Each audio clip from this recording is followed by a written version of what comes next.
Fast Times. See how these seniors celebrate their next steps in life. Dillinger's Last Stand. Learn how South Bend played a part in it. Craving chocolate? See how a local company satisfies your sweet tooth. All this and more up next.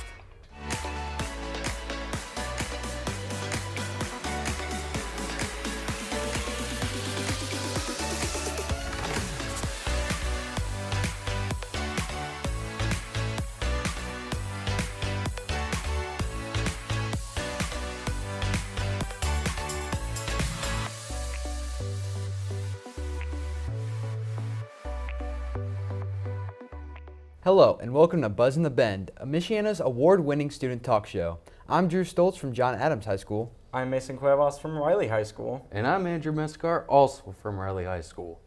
So how are you guys feeling about being seniors, being done with high school, going on to college, and other things in life? It's pretty insane. It's like what they say, these are the fastest years of your life.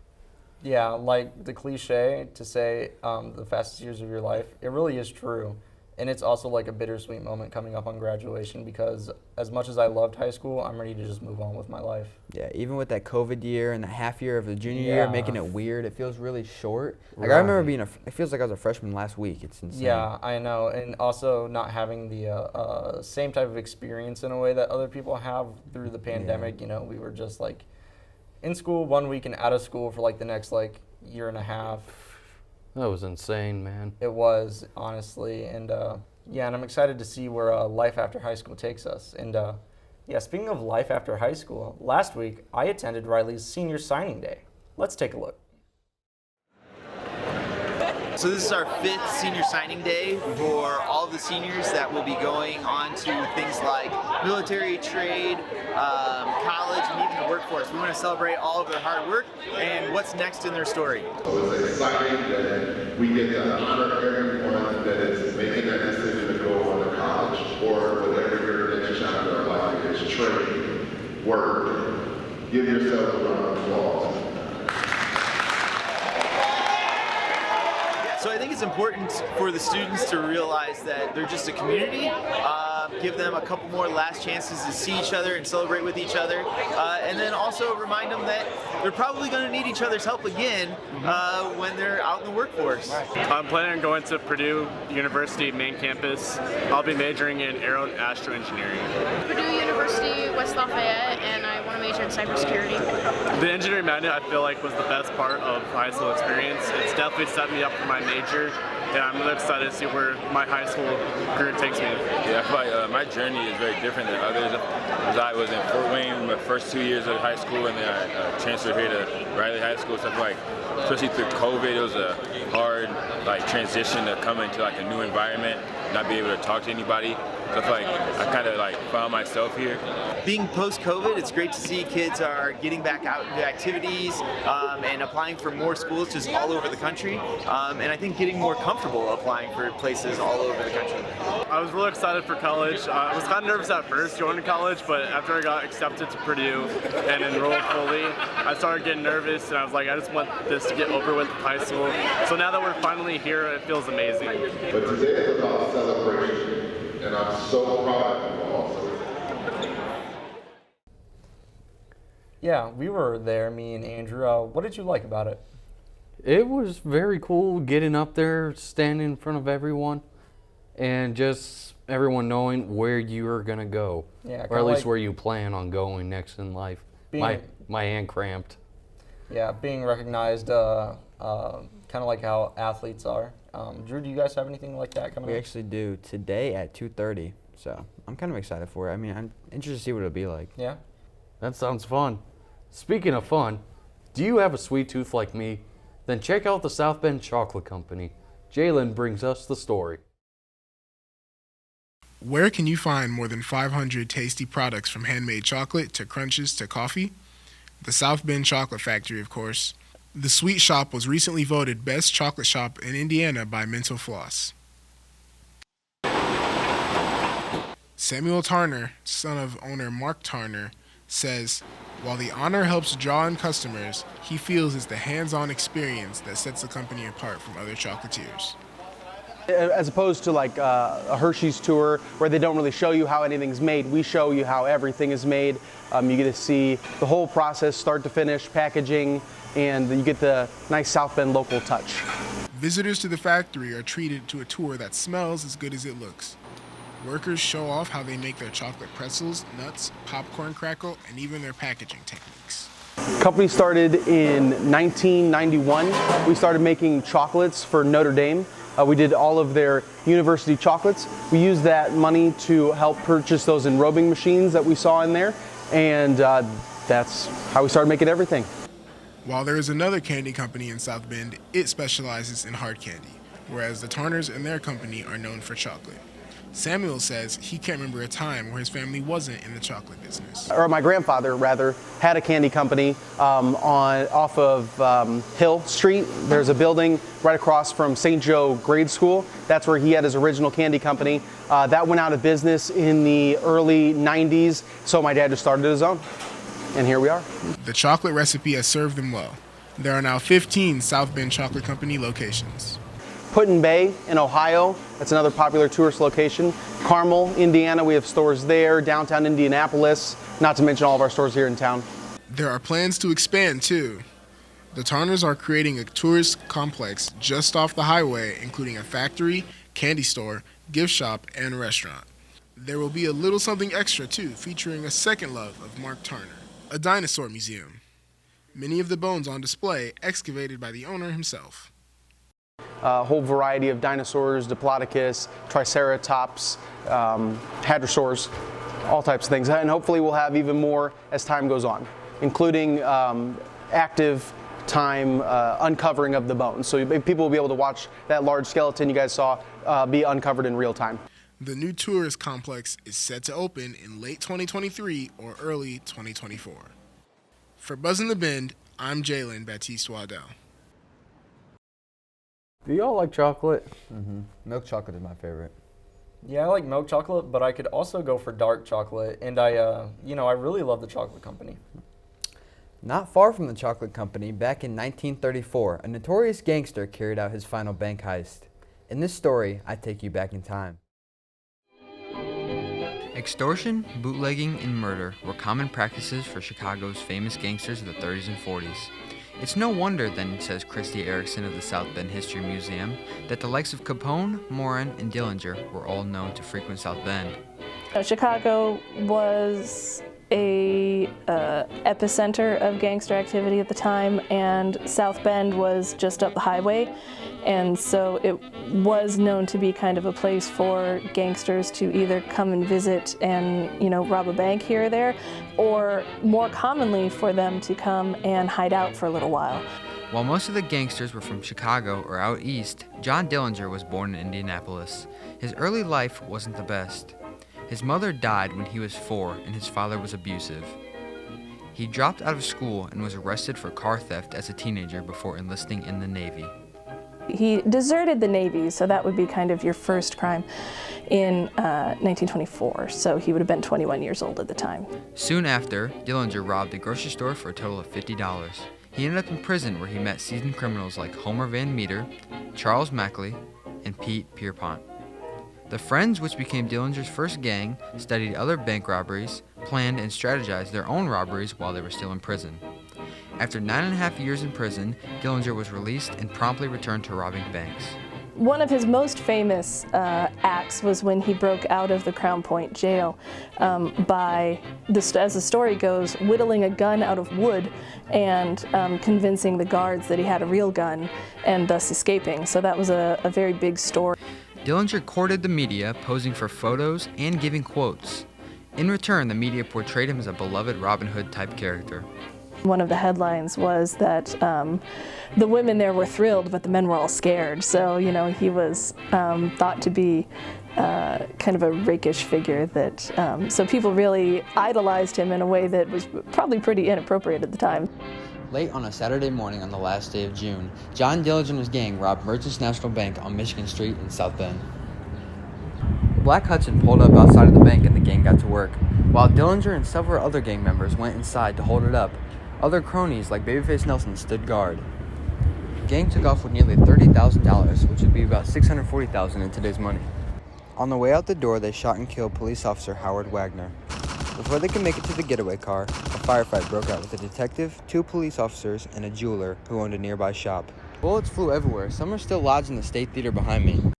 The St. Joseph Police Department's Tommy gun, which was at the robbery, is still on display at the South Bend History Museum. So Dillinger was in Chicago in 1934 after robbing the bank here. He laid low for a little while. It was, people believe he was injured in the bank robbery here and had to do some recovering. Less than 3 weeks later, Dillinger was gunned down outside the Biograph in Chicago by the FBI. As he came out of the theater and turned into a side alley, 2 FBI agents blocked the far end. Witnesses say Dillinger tried to walk back out, but saw snipers stationed in the windows of the hotel across the street. Before he could draw his gun, he was shot 4 times in the back. Within minutes, the infamous gangster's body was hauled away. A crowd gathered around the pool of blood left in his wake and dipped their handkerchiefs in it to have a lasting memento of their hero. Today, there is a mural memorial to Dillinger in the alley where he died. For Buzz in the Bend, I'm Drew Stoltz. Yeah, this story was really interesting to do. I learned a lot about gangsters. Like, before this, I didn't know who Dillinger was. I knew he even went with Capone and all those other big gangsters. Did you guys know who Dillinger was? Sadly, no, but I guess I do now.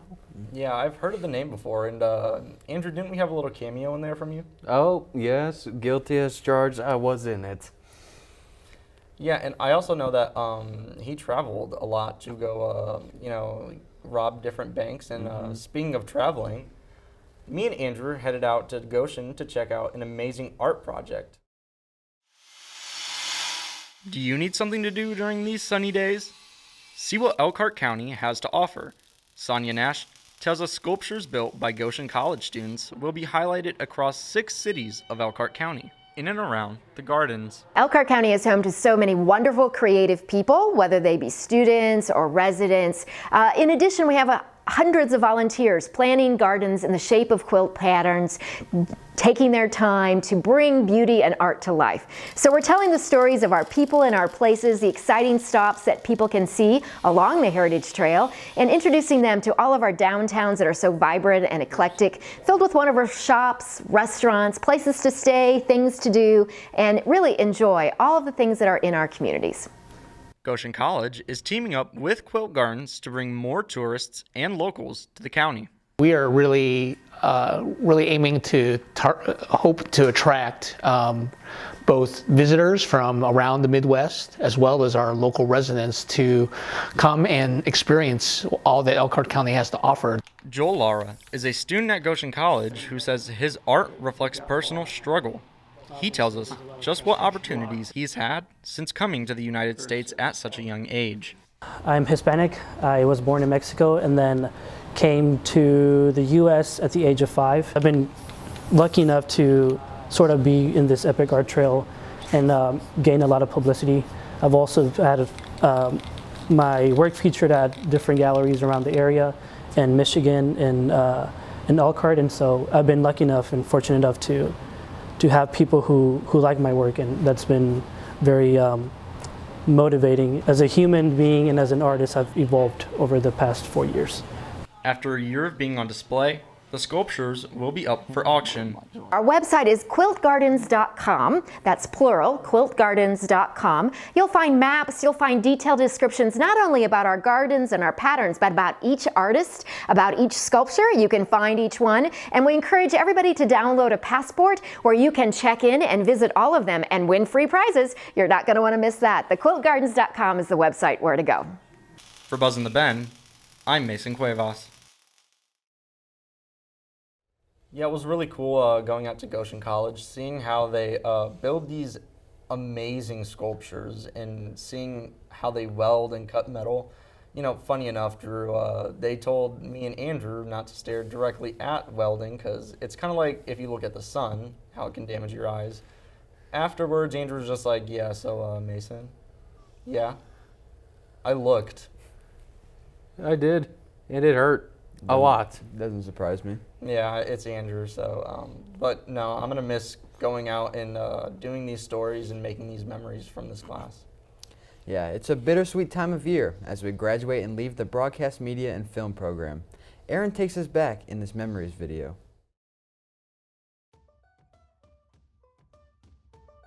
My overall first impressions of the class was sit down, study, the boring stuff, when in all reality it was fun, more hands-on. My name is Bruce Salawai. I go to Riley High School. I have a friend, his name is Isaiah Robinson. He was in the CTE class before me and he recommended it. I chose this program because it stood out to me more than any other CTE did. My favorite part is the radio aspect of the class.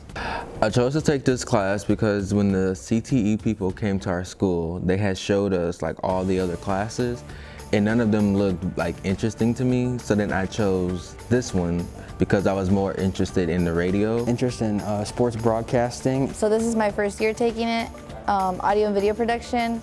I took this class because I was interested in more on like the audio side. I took this class because I've always had an interest in filmmaking and just behind the scenes stuff when it comes to videos. I wanted to take this class because I wanted to make sure that I know a lot of other things. Just then, I want to know more about audio, I want to know more about video. It was just CTE class because moving from Fort Wayne to South Bend, I didn't know as much people, and I chose this class because one of my friends is an upperclassman, told me that this class is a good choice.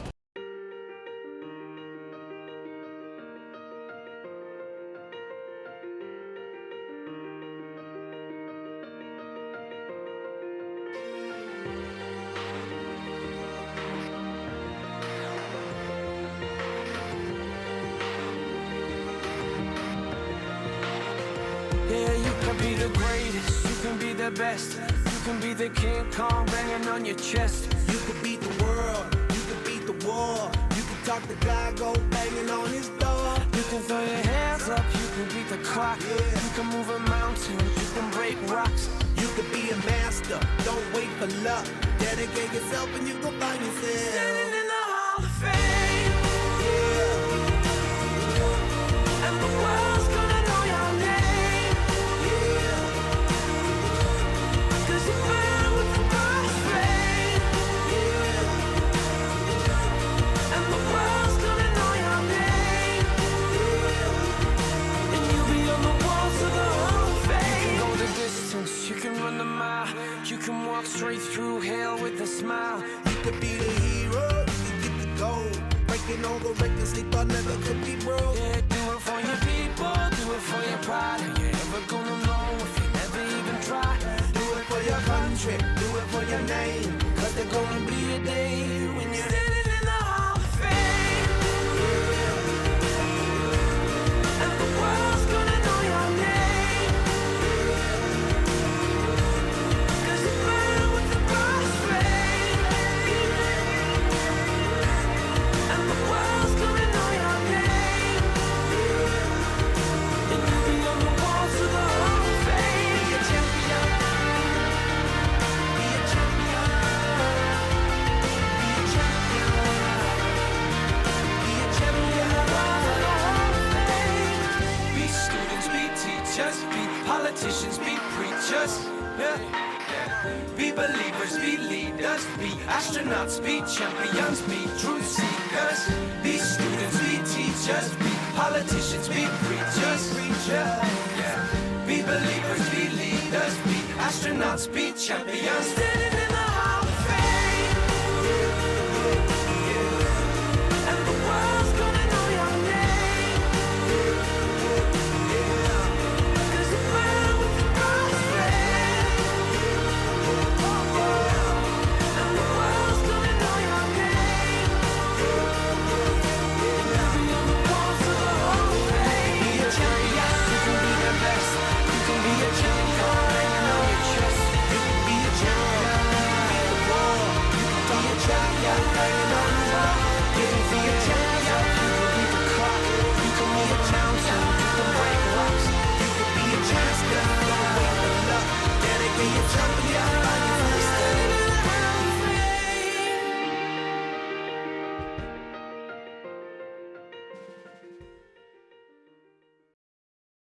Yeah, I'm going to miss this class. 2 years of memories, coming in here for 3 hours a day, 5 days a week. Definitely, especially being with the same people for the 3 hours a day, 5 days a week. For the past 2 years, you know, you build up some great and strong relationships. Mm-hmm. I'm at a loss for words. I'm just gonna miss you guys, and I'm gonna miss the class. And thank you, Andrew. We're gonna miss you too. Thank you. Thank you guys for watching Buzz in the Bend. As always, be sure to click that subscribe button and tap the bell icon to get notified when we upload a new video. Make sure to follow us on Twitter, Facebook, and Instagram. Tune into our 24/7 student radio station, WETL 91.7 FM The Mix. Have a great summer.